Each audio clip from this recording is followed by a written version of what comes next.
Bonjour, Marc Péchou, vous êtes président de la communauté de communes d'Omson-Vallée et le maire de Trévoux. Merci d'être avec nous sur TV Montrez-vous. On a voulu faire un petit reportage sur les travaux qui ont commencé en début de semaine sur les bords de Saône. La circulation est coupée dans un sens pour l'instant et on voulait faire une petite explication sur ce que sont ces travaux, combien de temps ça va durer et les alternatives de circulation que vous préconisez.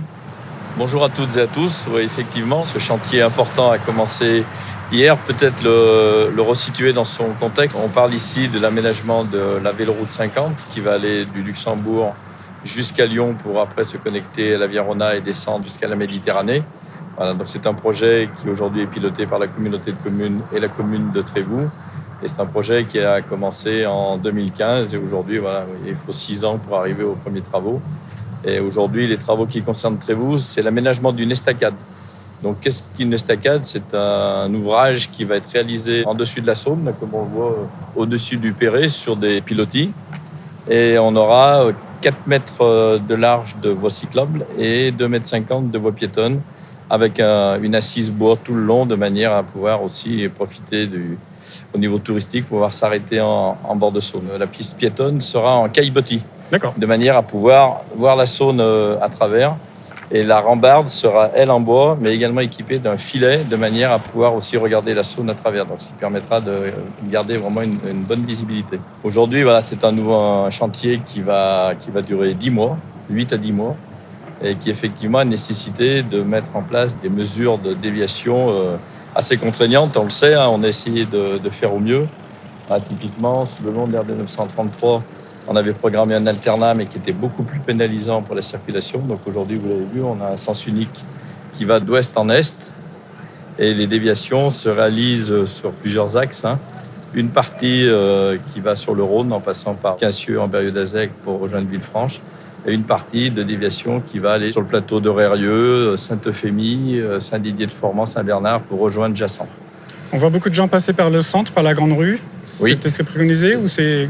C'était une de nos craintes. Manifestement, on n'a pas voulu prendre des mesures tout de suite. Mais effectivement, si la circulation vient à être trop importante dans la Grande Rue, on la fermera également à certaines heures. Ce qui se fait d'ailleurs toutes les années pendant l'été. Mais là, je pense que si la circulation de la Grande Rue commence à être aussi intensive, effectivement, on sera obligé de prendre des mesures pour la fermer et vraiment obliger les gens à faire le tour par les axes qu'on a prévus. Parce que on se donne 8 jours à peu près pour voir comment vont évoluer les choses, qu'on sait que les habitudes vont se créer fatalement, et après pour reprendre des mesures. Il y a d'ailleurs une réunion cet après-midi entre les services de la Comcom, la commune et l'entreprise Eiffage qui a le marché pour réaliser cet ouvrage, de manière à suivre toutes les déviations et bien s'adapter au fur et à mesure. L'idée, c'est d'avoir un système de circulation d'ici 10-15 jours qui puisse fonctionner au mieux, même si on sait qu'on n'évitera pas les perturbations. Mais je pense sincèrement que dans quelques mois, ça sera oublié parce qu'on aura vraiment un ouvrage magnifique et puis surtout un équipement qui va amener beaucoup de notoriété pour Trévoux et le territoire. Gros attrait touristique.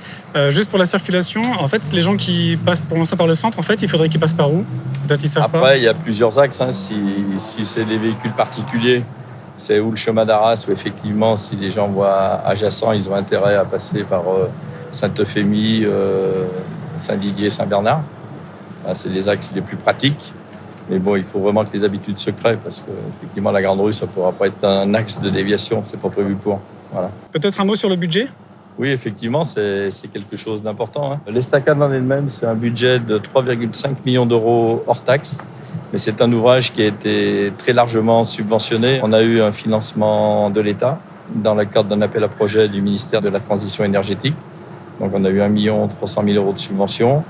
La région a quasiment donné la même somme et le département 20%. Reste à la charge de la communauté de communes et de la commune le reliquat à peu près autour de 10% de l'ouvrage, 10 à 20%.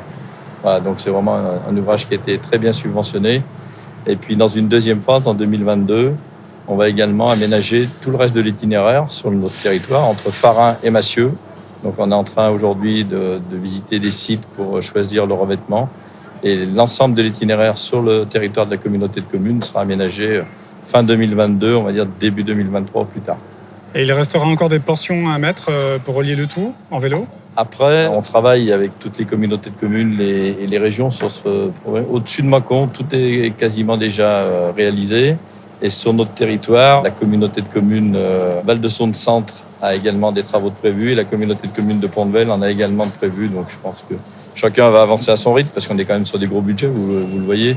Mais je pense que d'ici 3 ans, on a vraiment un itinéraire qui sera ouvert sur l'ensemble de notre département. Par rapport à la circulation, d'autres choses seront prévues plus tard. On fera peut-être un point aussi. Parce qu'on a constaté que sur les RD 933, la vitesse est souvent excessive. Donc on en profite pour aménager 2 plateaux surélevés, à peu près au niveau de la tour et au niveau de l'ancienne école de musique, de manière à ralentir la circulation et à permettre aussi l'accès à la ville de l'ouvrage jusqu'à la place de la terrasse. Merci beaucoup pour toutes ces informations. À très bientôt sur TV Montrez-vous. À bientôt. Au revoir.